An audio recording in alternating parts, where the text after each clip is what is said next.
Howdy, folks. Let's talk about the coup d'etat. Via Larry C. Johnson, are the coup plotters against Trump facing a reckoning? I know there is a lot of frustration and distrust of Attorney General Bill Barr's willingness to hold to account the members of the deep state who plotted against President Trump, but I think I understand the reason that the long-awaited Inspector General report on FISA abuse has been delayed until now. Lindsey Graham insists the report will be released on December 9th. The answer lies in the timeline, which provides clues about what is going on behind the scene.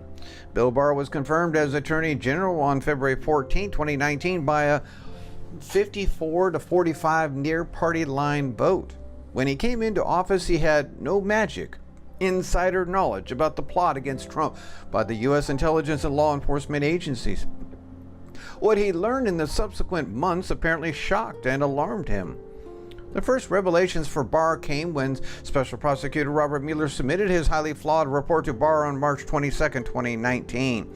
The redacted version of the 448-page report was publicly released by the Department of Justice on April 18, 2019.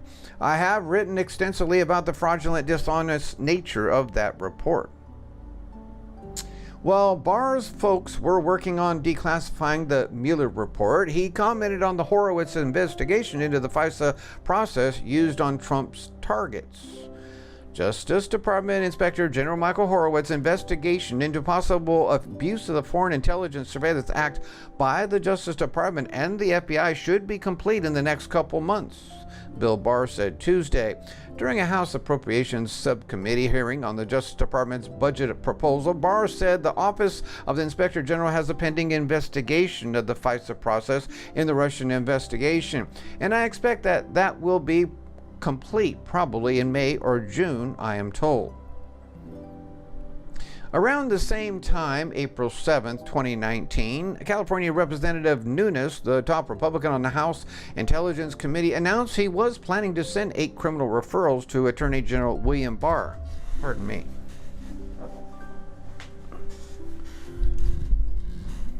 On April 10, 2019, Barr stated that the following during his testimony to Congress. Quote, I think spying on a political campaign is a big deal, Mr. Barr said, adding that he believes spying did occur. Mr. Trump and his allies have accused the FBI and other government officials of abusing their power and cooking up the Russia investigation to sabotage the president.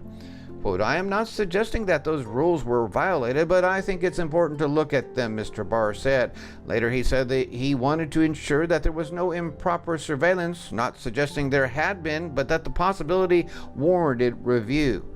1 month later, May 13, 2019, Attorney Barr assigned the John Durham, top federal prosecutor in Connecticut, to examine the origins of the Russia investigation, according to the New York Times. This is where the original timeline for releasing the Horowitz report was derailed and delayed. On July 5th, we learned via a leak that Horowitz uncovered new information that caused him to expand his investigation and re-interview several witnesses.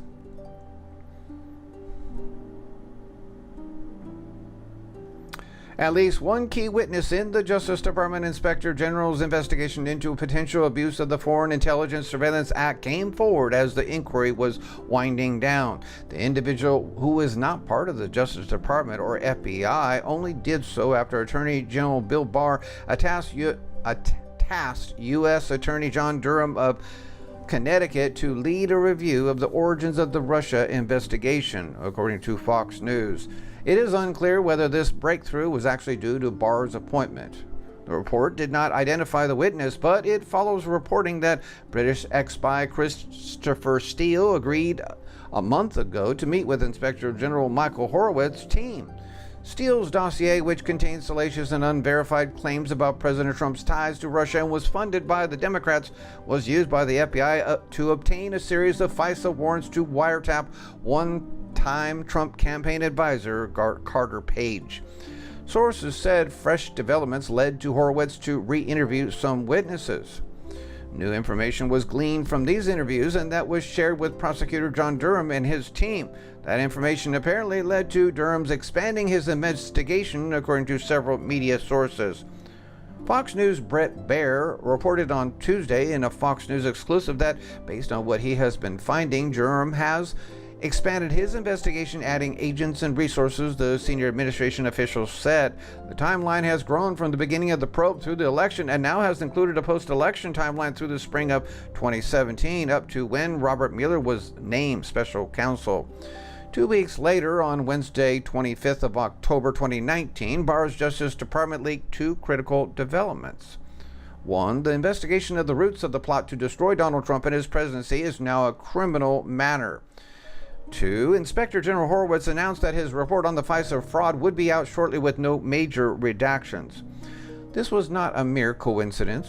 Attorney Bill Barr was letting it be known that the Horowitz investigation was tied to Durham's criminal investigation, and the fact that it is a criminal matter means there is a grand jury. I want you to recall the criminal referrals from Devin Nunes.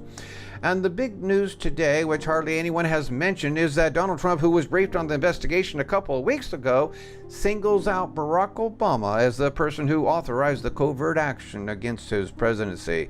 You think Donald Trump would leak out a little lie like that? You would be wrong. Ducey said to Mr. President, "You say it could be historic. You have suggested in the past that this might go much higher than the Department of Justice or the FBI during the Obama administration. Are you suggesting it could actually go up into the West Wing of the Obama administration?" Trump said, "Well, you're dealing at the highest levels of government. They were spying on my campaign. This is my opinion. I said it a long time ago. Remember when I put out a tweet and I talked about their wiretapping, in quotes, meeting modern day version of whatever wiretapping may be, and all hell broke loose. You know, who would have thought?" Ducey says, "Well, how did it go, Mr. President? How high did it go? Your opinion?" Trump said, "Well, I think it goes all the way, okay, because I think it's impossible." Ducey said, "To Barack Obama?" Trump said, "For Brennan and for Clapper and for all these losers that you had over there, I think it's impossible for them to be doing things, and let's see what it all says." I think it is important to lower expectations about what the Horowitz report will accomplish. I've already done that today. It is not an indictment. It is an audit. It will present findings of deficiencies without reaching conclusions about bias or motives of those who behave illegally or incompetently. That is not Horowitz's job, but the report will provide criminal referrals so that he will not likely be specifically mentioned in the report. This is an important step in setting the stage for John Durham to press forward with the criminal investigation. But don't forget, I.G. Horowitz was appointed by Barry Soetoro. I want to remind you of Bill Barr's speech to the Federalist Society a week ago. He made a specific point about the plot to sabotage Donald Trump's presidency. Quote, "Immediately after President Trump won the election, opponents inaugurated what they called the resistance, and they rallied around an explicit strategy of using every tool and maneuver available to sabotage the functioning of his administration." This is Bill Barr saying this. Now, resistance is the language used to describe insurgency against rule imposed by an occupying military power. It is obviously connotes the government is not legitimate. This is a very dangerous, indeed incendiary, notion to import into the politics of a democratic republic. What it means is that instead of viewing themselves as the loyal opposition, as opposing parties have done in the past, they essentially see themselves as engaged in a war to cripple by any means necessary, bam, a duly elected government. I believe that Bill Barr intentionally signaled at the sedition by the intelligence community. The FBI and the Department of Justice will not be allowed to slide, but he is going to do everything to punish them according to the law. He is committed to a rule of law and enforcing the laws of this country. And then there is John Durham. In the late 1990s, Durham was tapped by Bill Clinton's Justice Department to investigate Boston police and FBI agents' connections with the infamous gangster James Whitey Bulger. That investigation ultimately identified corrupt law enforcement officials who had given the killer information he then used to kill informants, and eventually became a part of the case that led to Bulger's conviction. Durham's investigation implicated Robert Mueller. According to knowledgeable sources, the Clinton Justice Department would not allow Durham to bring charges against Mueller. Quote, in the 1980s, while Mr. Connolly was working with Whitey Bulger, Mr. Mueller was Assistant United States Attorney in Boston in charge of the criminal division, and for a period was the acting United States Attorney here, presiding over Mr. Connolly and Mr. Bulger as a top echelon informant. Officials of the Massachusetts State Police and the Boston Police Department had longer wondered why their investigations of Mr. Bulger were always compromised before they could gather evidence against him, and they suspected that the FBI was protecting him. Law enforcement officials also have said they wondered why the United States Attorney's Office seemed to give Mr. Bulger impunity. But hearings by United States District Judge Mark Wolf in 1998 found that Mr. Connolly had not told his bosses in the United States Attorney's Office about his work with Mr. Bulger. In general, Judge Wolf found what he described as a culture of secrecy in the FBI's handling of its informants that sometimes subverted the purpose of the program. I do not believe that Bill Barr is going to prevent John Durham from following the evidence and charging those culpable with crimes, says I forgot his name, Larry Johnson. This is his final end conclusion. I do not believe that Bill Barr is going to prevent John Durham from following the evidence and charging those culpable with crimes.